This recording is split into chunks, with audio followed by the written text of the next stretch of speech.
ஒரு அருமையான தன்னம்பிக்கை கதை பார்க்கலாமா? ஒரு கம்ப்யூட்டர் நிறுவனத்தில் தரை துடைக்கக்கூடிய வேலைக்கு ஒருவர் விண்ணப்பித்திருந்தார். தரையை துடைத்து காட்ட சொன்னார்கள். நன்றாக துடைத்தார். அடுத்து சின்னதாய் ஒரு இன்டர்வியூ. கடைசியில் அவரிடம் தகவல் சொல்வதற்காக இமெயில் முகவரி கேட்டார்கள். இமெயிலா?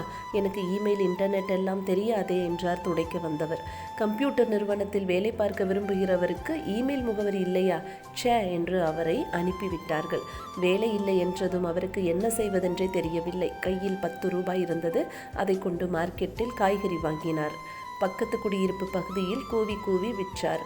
10 ரூபாய் லாபம் கிடைத்தது. மீண்டும் காய்கறி, மீண்டும் விற்பனை. இப்படியே கொஞ்சம் கொஞ்சமாய் விற்று சில வருடங்களில் பெரிய வியாபாரியாகிவிட்டார்.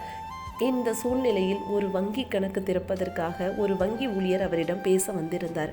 அவருடைய இமெயில் முகவரி கேட்டார். வியாபாரி இமெயில் முகவரி இல்லை என்று பதிலளிக்க, இமெயில் இல்லாமலேயே இந்த காலத்தில் இவ்வளவு முன்னேறி விட்டீர்களே, உங்களுக்கு மட்டும் இமெயில் இன்டர்நெட் எல்லாம் தெரிந்திருந்தால் என்று ஆச்சரியமாக கேட்டார் வங்கி ஊழியர்.